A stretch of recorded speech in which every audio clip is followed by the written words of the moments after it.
എല്ലാവർക്കും കണ്ണൂർ കിച്ചണിലേക്ക് സ്വാഗതം. ഇന്ന് നമുക്കൊരു ഈസി ആയിട്ടുള്ള ബ്രേക്ക്ഫാസ്റ്റ് ഉണ്ടാക്കിയാലോ. മുട്ട വെച്ചിട്ട് തയ്യാറാക്കുന്ന വളരെ ടേസ്റ്റി ആയിട്ടുള്ള ഒരു സാൻഡ്വിച്ചാണ് കേട്ടോ കാണിക്കുന്നത്. ഇത് നമുക്ക് എളുപ്പത്തിൽ ഉണ്ടാക്കാമെന്ന് മാത്രമല്ല അടിപൊളി ടേസ്റ്റാണ്. ബ്രേക്ക്ഫാസ്റ്റിനൊക്കെ ഉണ്ടാക്കി കഴിഞ്ഞാൽ വലിയവർക്കും കുട്ടികൾക്കും ഒക്കെ ഒരേപോലെ ഇഷ്ടമാവുന്ന ഒരു സാൻഡ്വിച്ചാണ്. അപ്പോൾ അതിനായിട്ട് ഞാനിവിടെ ഒരു 3 മുട്ടയാണ് പുഴുങ്ങിയെടുക്കുന്നത്. ഞാനൊരു എഗ് ബോയിലർ ഉപയോഗിച്ചിട്ടാണ് കേട്ടോ മുട്ട പുഴുങ്ങുന്നത്. ഇതിൻ്റെ ലിങ്ക് വേണമെന്നുള്ളവർക്ക് ഞാൻ ഡിസ്ക്രിപ്ഷൻ ബോക്സിൽ കൊടുക്കുന്നുണ്ട്. അപ്പോൾ 3 മുട്ട പുഴുങ്ങിയതിന് ശേഷം അതിൻ്റെ തോടൊക്കെ കളഞ്ഞ് എടുത്തു വെച്ചിരിക്കുകയാണ്.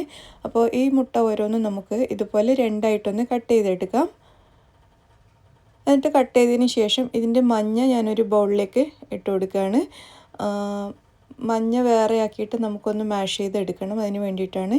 അപ്പോൾ മഞ്ഞ മുഴുവനും വേറെ ആക്കി വെച്ചതിന് ശേഷം മുട്ടയുടെ വെള്ളയുണ്ടല്ലോ, ഇത് നമുക്ക് ചെറുതായിട്ടൊന്ന് ഇതുപോലെ കട്ട് ചെയ്ത് മാറ്റി വെക്കാം. മുട്ടയുടെ മഞ്ഞ ഇതുപോലെ ഒന്ന് സ്പൂണോ ഫോർക്കോ വെച്ചിട്ടൊന്ന് പൊടിച്ചെടുക്കാം. ഞാൻ മുട്ട എപ്പോഴും നല്ലതുപോലെ വേവിക്കട്ടെ, എനിക്ക് അങ്ങനെയാണ് ഇഷ്ടം.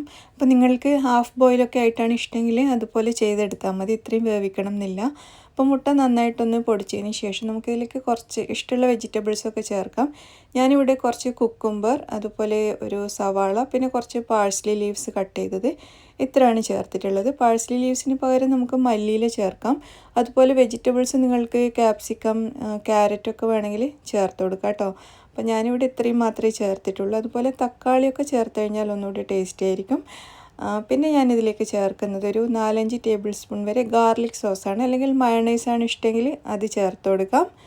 ഇനി നമുക്കിതിലേക്ക് ഒരു 2 ടേബിൾ സ്പൂൺ തേനും കൂടി ചേർക്കാം. തേനും കൂടി വരുമ്പോഴാണ് അതിന് ഒരു നല്ല ടേസ്റ്റ് വരുന്നത്. പിന്നെ നിങ്ങൾക്ക് കുറച്ച് സ്പൈസി ആയിട്ട് ഇരിക്കണം എന്നുണ്ടെങ്കിൽ ഇതിൽ പച്ചമുളക് അല്ലെങ്കിൽ ചില്ലി ഫ്ലേക്സോ, ഇനിയിപ്പോൾ ഇറ്റാലിയൻ ഫ്ലേവർ വേണമെന്നുണ്ടെങ്കിൽ ഇറ്റാലിയൻ സ്പൈസസൊക്കെ ചേർത്ത് കൊടുക്കാം കേട്ടോ.